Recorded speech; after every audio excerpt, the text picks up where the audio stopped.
하나님을 섬기면서 섬기는 백성들에게 나타나고 하나님이 우리와 함께 계신다라고 하는 증명하는 그 증명의 모습 속에는 형통이라는 단어가 있습니다.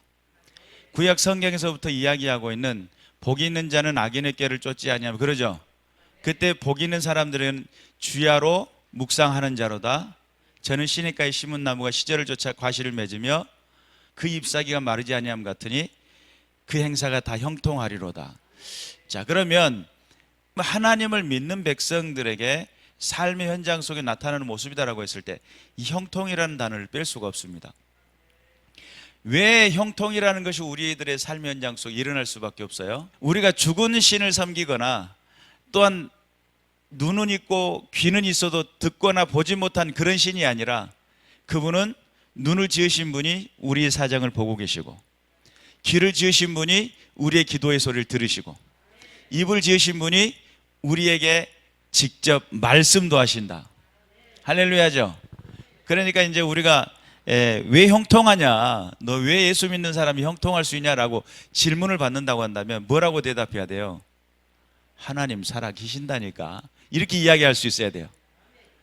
너 정말 형통하다, 너의 삶이 어째 그렇게 형통한 삶을 살 수 있니? 라고 질문할 때 하나님이 살아 계신다니까, 이렇게 답변할 수 있는 준비가 돼 있어야 돼요. 고린도후서 13장 5절에는 그렇게 이야기해요. 내 안에 예수 그리스도가 계신 걸 확증하지 못하면 우리는 버리운 자라는 거예요. 그런데 내가 예수 안에 거하고 있고 예수님은 살아계시고 그분이 내 삶의 현장 속에 역사하시며 내 삶이 형통으로 일어나고 있고, 그것을 어떻게 증명하느냐라고 질문을 했을 때 예수님께서 하시는 말씀대로 증명하자면, 너희가 서로 사랑할 때에 내 제자인 줄 알리라, 이러잖아요. 하나님 살아계심을 확증하는 비결 중에 한 가지가 사랑하는 겁니다. 근데 그냥 내가 원해서 내가 할 수 있는 만큼의 사랑은 누구든지 해요. 내 새끼 귀하죠? 내 새끼가 귀하다는 것을 세상 사람들도 알아요. 그러면 내가 생각하는 기준에서 보고 사랑하는 것은 누구든지 할 수 있다는 거예요. 우리에게 요구하는 바가 뭐예요? 원수 같은 분도 어떻게 하라고요? 사랑하라고요. 원수 같은 분도 사랑하라. 너희가 사랑할 수 있는 것을 사랑하는 것은 이방인들도 똑같이 할 수 있단다. 그러나 너희에게 그보다 더한 것을 할 수 있는 것, 정말 너 하나님 살아계시구나 라고 이야기할 수 있는 그 상태에 이를 수 있는 것은 뭐냐면, 다른 사람이 할 수 없는 수준에 이르는 걸 말해요. 평범한 사람들이 할 수 없는 수준에 이르는 거예요. 내 삶 현장 속에서 내가 죽어지지 않으면 하나님의 은혜가 나타나지가 않아요. 그래서 자기를 부인하고 자기 십자가를 지라고 그러죠. 내가 나를 낮추지 않고 내가 나의 어떤 자존심을 자꾸 드러내기 시작하면 하나님의 역사가 온전히 드러나지가 못해요. 우리가 정신 차려서 예수 그리스도를 믿어야 될 줄로 믿습니다. 우리 구약 성경으로부터 시작해서 신약에 이르기까지 하나님을 섬기고 있는 동안 뭐가 따라오게 되냐면 형통의 벽을 따라오는데, 로마서 8장 28절에 보니까 주의 뜻대로 부르심을 입은 자들에게는 합력하여 선을 이룬다고 그러죠. 이게 형통이에요. 하나님 안에서 되게 하시는 은혜, 하나님께서 지킬 수 있는 은혜, 모든 상황을 견디고 버티고 이길 수 있는 그런 상황으로 감당할 만한 시험 당할 수밖에 없도록, 감당치 못할 때는 어떻게 하신다고요? 피할 길을 예비해 두시는 그런 은혜가 있기 때문에, 그런 측면에서 봤을 때 하나님 안에서의 은혜에 있는 삶은 나를 사방에 우겨싸움이 있다 하더라도 견디고 이길 수 있는 힘을 주시는, 믿음을 주시는 능력이 하나님.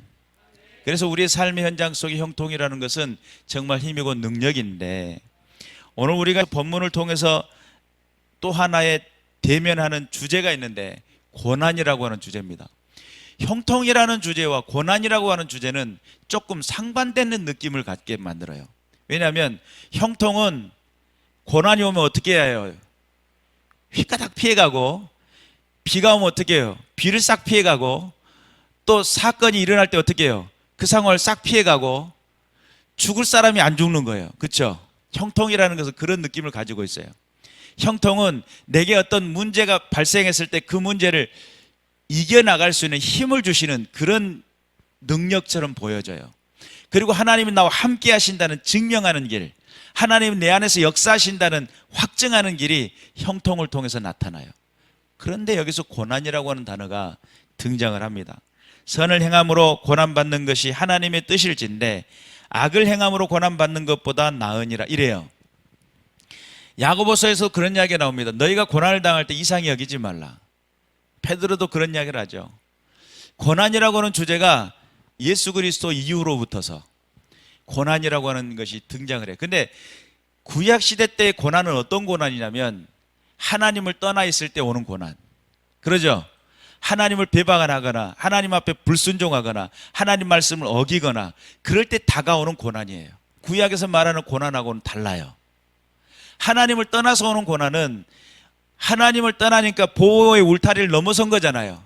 하나님께서 암탉이 병아리를 날개 아래 품으라는 것이 몇 번이더냐라고 이야기했던 것처럼 하나님이신 암탉이 병아리 같은 우리 인생을 보호하려고 덮었단 말이에요. 근데 이 병아리들이 속 없어가지고 이쪽 밑으로 날개 기술로 빠져고 저쪽으로 빠져나가니까 안 가려지는 거예요. 거기는 솔개가 날아다니고 거기는 살쾡이가 있으며 고양이가 버티고 있고 심지어 개마저도 어르렁 하고 먹으려고 그렇게 덤비고 있는 그런 상황들이죠.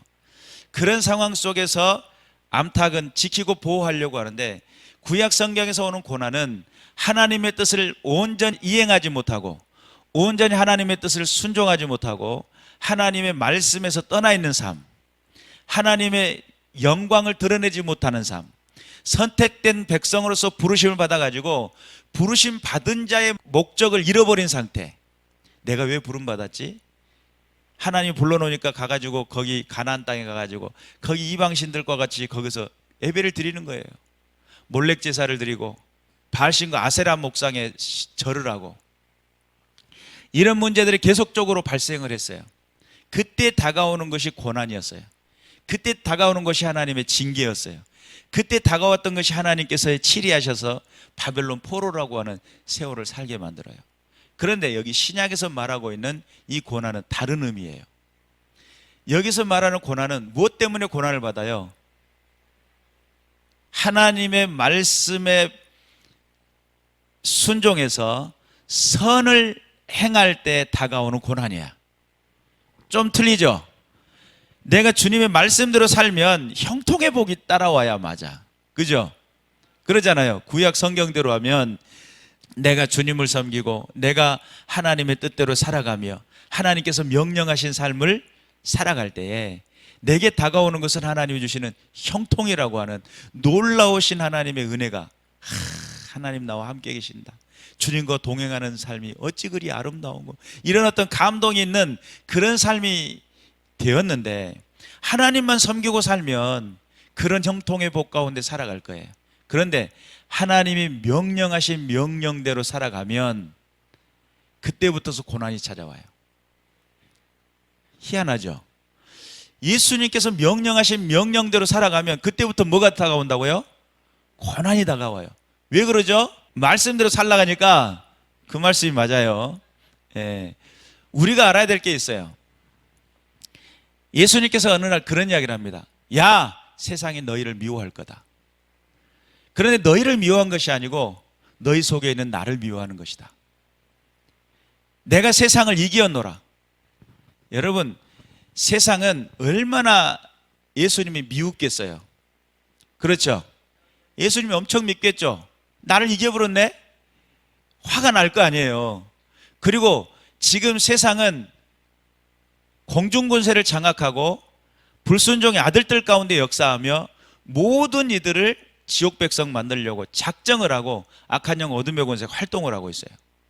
그런데 그것을 예수님이 직접 오셔가지고 세상의 빛으로 찾아오시고 모든 사람들의 생명의 불꽃을 다시 한번 불을 켜시며 하나님 나라의 소망의 불꽃을 주시고 영원한 하늘 소망을 갖게 만들고 하나님 백성 삼아주시며 지금까지 울게줄게 매어가지고 있었던 나에게 이제는 자유와 해방을 선포하시며 너는 자유로워졌다. 오, 할렐루야죠. 너는 해방이 되었다. 놀라운 일 아닙니까? 하나님 안에서 놀라운 축복을 받게 됐어요. 그러다 보니까 이제는 과거에는 자기의 종이 되었었고 자기의 모든 구속되었던 인생들이 다 나 자유 얻었네, 너 자유 얻었네, 우리 자유 얻었네 이러면서 막 돌아다니기를 시작하니까 얼마나 꼴사납겠어요. 마귀 입장에서는 엄청 곤란하겠죠. 말도 안 들어주고, 전에는 말을 하면 그렇게 잘 듣던 이 백성들이 하나님의 나라가 존재한다고 막 이러고 있고, 마귀는 끊임없이 하나님의 이름을 세상에서 지으려고 해요. 마귀는 끊임없이 하나님이 하신 모든 일들을 세상에서 없애려고 해요.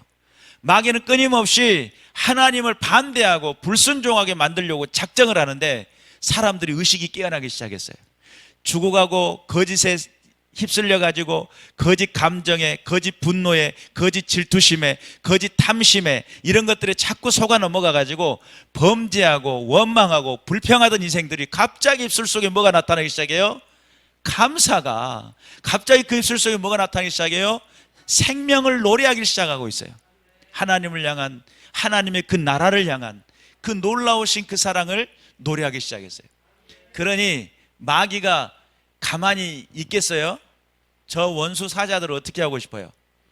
저 원수 철천지 원수 같은 놈들을 어떻게 하고 싶어요? 이것들을 탁 싸먹어 버려야 되겠다 이래가지고 싸움을 시키려고 그렇게 부단히 노력을 합니다. 우리가 마귀에게 놀아나는 사람들은 싸움을 잘해요. 뭘 잘해요? 싸움을 잘해요. 그래가지고 교회에서도 싸우고 집에서도 싸우고 만나는 사람마다 싸우고 싸움을 잘해요. 싸우면은 결국은 끝이 뭐예요? 죽이는 거예요. 너 죽었어, 이리 와. 싸울 때 이러죠. 예, 가만히 있어, 내가 너 이쁘게 해줄게. 이렇게 싸워지는 사람 없잖아요. 내가 널 이쁘게 다듬어 줄게, 이런 사람 없잖아요. 다듬어도 어디를 다듬어요? 다리 몽생이를 다듬어 버려, 이러잖아요. 그 우리가 알아야 될 것은, 마귀는 우리를 자꾸 부추겨요. 경쟁하게 만들고 싸우게 만들고, 거기서 또 뭐가 나오게 만들어요? 이긴 사람은 승리의 노래를 부르는데 너 깎으시 그러면서 무시하고 교만하게 만들고요. 진 사람은 패배의 아이콘으로 쓰러지면서 뭐 어떻게 이야기하죠? 나 같은 놈은 죽어야도 싸 그러면서 자기 존재감이 바닥을 치게 만들잖아요. 그래서 거기는 하나님 안에서 평안이라는 게 있을 수 있어요, 없어요? 평안이 없도록 만들어버려요. 마귀가 하는 짓거리예요. 그러니까 우리가 마귀의 손에 놀아나는 방식이 뭐예요? 싸움을 붙이는 겁니다. 예, 싸움을 붙이는 거예요. 그런데 싸움을 붙이는 것을 마귀가 그렇게 좋아해요. 그런데 그런 싸움을 부추기고 다툼을 일으키게 만들고 질투심을 만들고 시기심을 만들어내고 탐심과 탐욕을 만들어내는데, 하나님의 평강이 임하게 되니까 싸울 생각을 안 하는 거예요. 하나님의 평강이 임하고 나니까 그 마음속에 겸손함이 찾아와서 남을 나보다 더 낫게 여기고 이러는 겁니다. 마귀 입장에서 얼마나 속상해요. 부추겨 놨는데 다 평온시켜버리니까, 다툼이 일어나지 않으니까. 그래서 선행을 행함으로 하나님의 복음을 증거하는 백성들의 마음에 이런 놈들은 괴롭혀야 된다 하면서 찾아오는 것들이 고난이에요. 말씀을 지키고 말씀들에 순종하고 살아가려고 할 때 세상의 모든 가치관들과 부딪혀요. 그래서 복음을 전하는 사람들, 하나님의 말씀과 복음을 전하는 사람들은 무엇과의 싸움이냐면 세상의 가치관들과의 싸움이에요. 이해가 되십니까? 예수님도 이 땅에 오셔가지고 세상의 모든 가치관들과의 싸움을 했어요. 먼저는. 그래서 바리새인들과 더불어 대화를 하잖아요. 사두개인들과 대화를 하잖아요. 그들이 가지고 있는 모든 생각들, 너희가 스스로 의롭다 하나 의인에게는 죄사함이 필요가 없잖아요. 나는 죄인을 구하러 왔다, 이런 말씀을 하시고, 예수 그리스도가 이 땅에 오셔가지고 구원하고자 했던 그 모든 것들, 스스로 자칭 의롭다 하는 사람들에게는 항상 그들은 부딪혔어요. 예수님과 스스로가 듣지 않으려고 하고 따르지 않으려고 하는 사람들에게는 예수님의 말씀들이 부딪혔어요. 그러니까 그들은 머리를 싸맵니다. 어떻게 하면 예수님을 넘어뜨릴까? 그들의 가치관. 그래서 예수님이 그런 이야기를 해요. 야, 너희는 바리새인의 누룩을 조심하라. 그랬더니, 아니 우리가 떡을 안 가져온 거 어떻게 하셨지? 뭐 이렇게 생각을 합니다. 그때 내가 먹는 것을 이야기하는 것이 아닌 걸 아직도 모르겠느냐? 바리새인들의 교훈을 조심하라, 이렇게 해석을 해주시잖아요. 교훈이라고 하는 그들의 가치관이에요. 세상이 가지고 있는 모든 가치관들, 그런 것들을 대항해서 예수님은 하나님 나라를 선포했고 하나님의 복음을 증명했어요. 믿으시기를 주님의 이름으로 축원합니다. 그리고 또한 한 가지 더, 예수님의 싸움은 악한 영들과의 싸움이었어요. 악한 영, 어둠의 권세가 끊임없이 들러붙었죠. 공격하고 또 공격하고 또 공격하고. 예수님의 첫 사역에서 광야 40일 동안 마귀가 3번 질문하죠. 첫 번째 질문은 돌을 가지고 떡덩이를 만들라고 그래요. 그리고 또 성전 꼭대기에서 뛰어내려라. 네가 하나님의 아들인데 천사가 와서 받들지 않겠냐. 또 한 가지가 있죠. 천하 만국을 보여주면서 내게 딱 절 한 번만 하면 이 모든 영광을 너에게 주. 이럽니다. 그러면 그때 예수님이 뭐라고 그래요? 사탄아 물러가라. 주 너의 하나님을 시험하지 마라. 이러잖아요.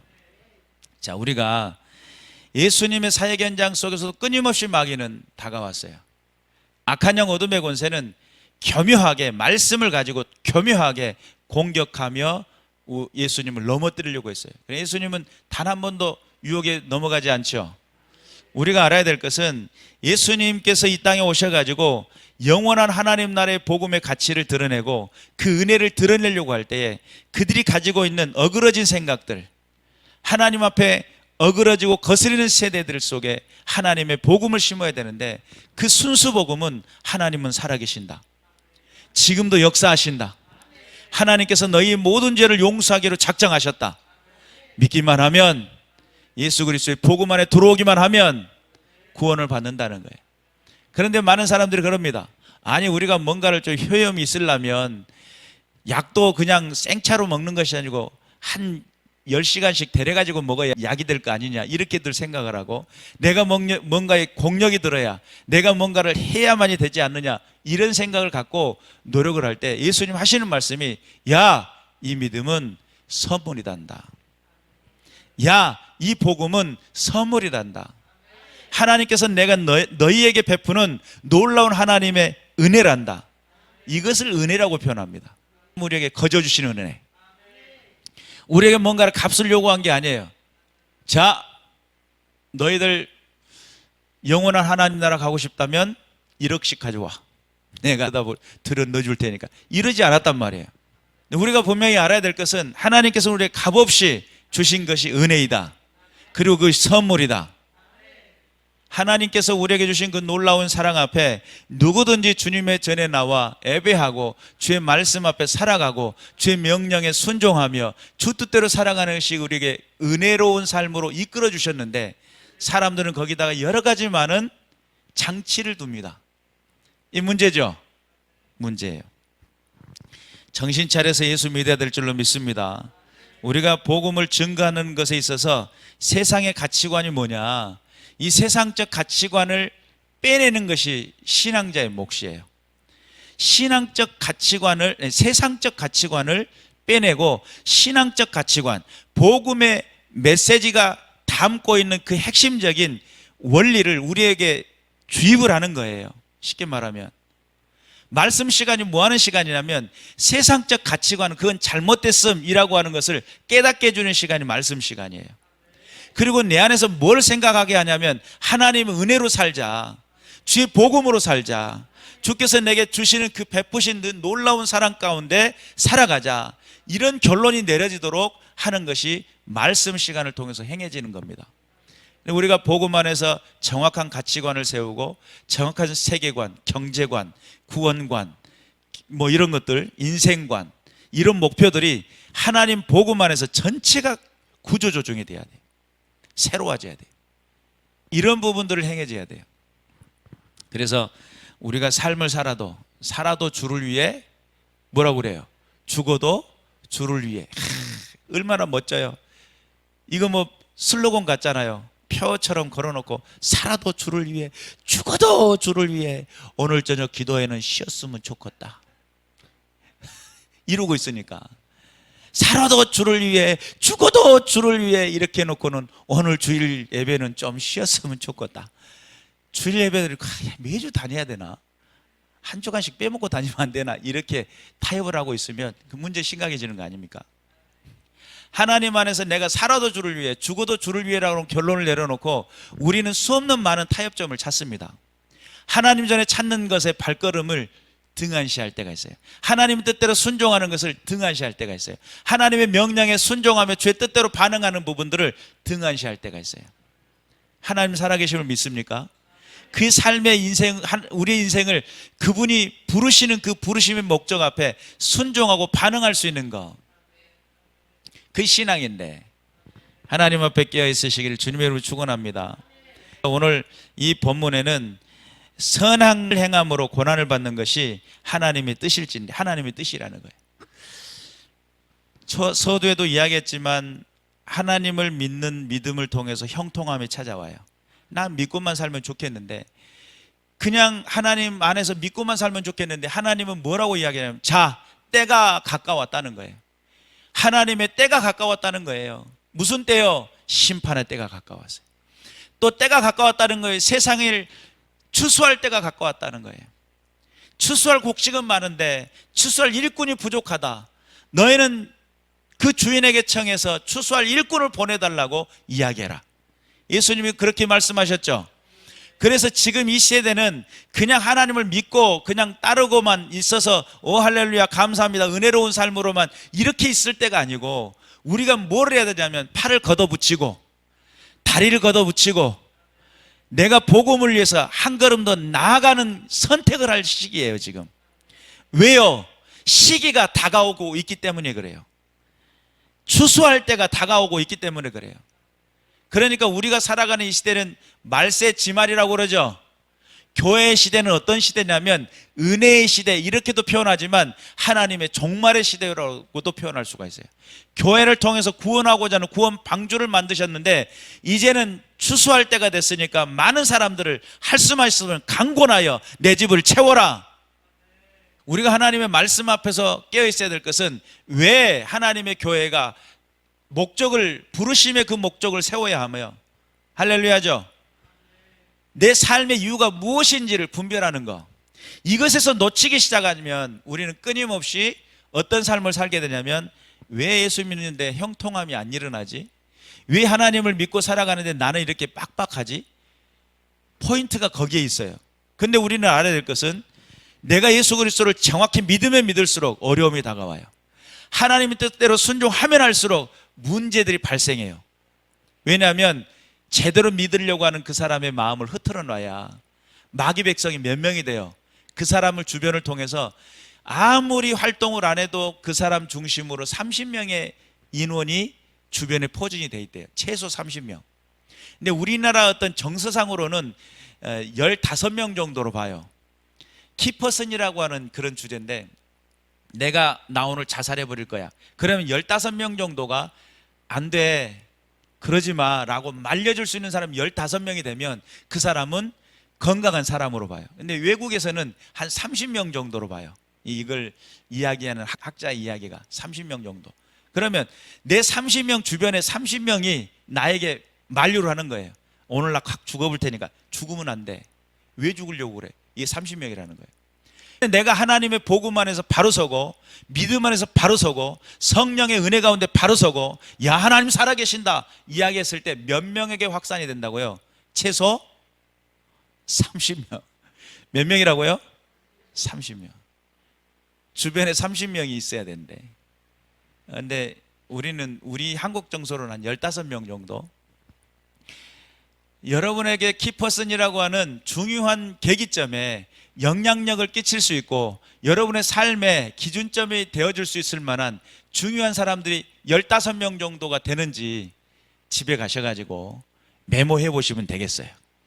나에게 진짜 소중한 사람이 누군가, 내 어떤 삶에, 내 신앙에, 내 모든 상황 속에 진짜 소중한 사람이 누군가 정리를 한번 해보세요.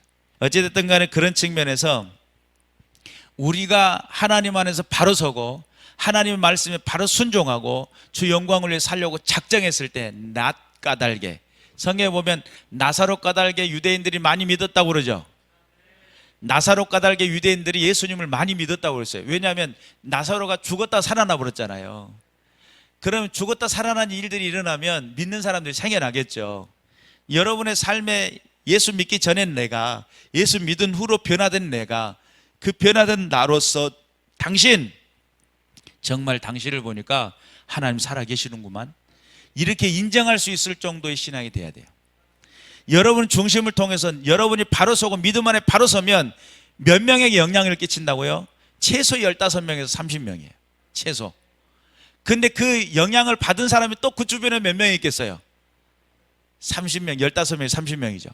또 그 영향 받은 사람 또 그 주변 15명. 이렇게 되면 3번 정도 지나가면 뭐 900명이 된다고 그렇게 이야기를 합니다. 900명. 930명인가 그래요. 어찌됐든 간에 왜 세상은 믿는 사람을 그렇게 못 살리고 고난받게 할까? 왜 그럴까요? 그 사람 한 사람 때문에 누룩처럼 변하고 세상이 변하기 때문에 그래요.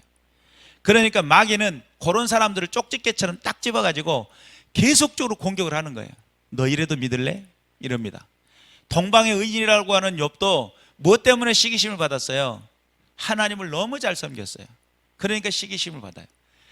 그래서 나의 가는 길을 주께서 하시나니 나를 단련한 후에 정금과 같이 나오리라 라고 하는 분명한 목적이 있었기 때문에 그는 흔들리지 않았죠. 우리는 조금만 문제만 발생하면 어떻게 해요? 한 해 못 하네, 그러죠? 조금만 어려움이 생기면 어떻게 돼요? 간 해 못 가네, 그러잖아요. 조금만 문제가 생기면 모든 걸 때려치네 마네, 이러잖아요. 그게 우리 인생의 연약하기 그지 이루 말할 수 없는 연약한 인생이. 성령 안에서 내가 변화되지 않으면 새로운 사람 되기 어려워요. 방금도 말해놓고도 그걸 못 지키는 존재가 우리들이에요.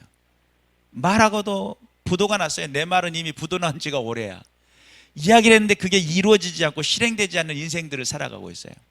그런데 성령 안에 새로워지면, 성령의 은혜 가운데 새로워지면 이행하고 실천하는 은혜의 사람이 될 줄로 믿습니다. 부도가 난 인생이 아니라 안 부도가 난 인생. 어음을 발행했는데 실행되는 어음이에요. 종이 쪼가리가 아니라 실행되는 어음이에요. 여러분 안에서 신실한 믿음의 사람들 되시기를 주님의 이름으로 축원합니다. 기도하겠습니다.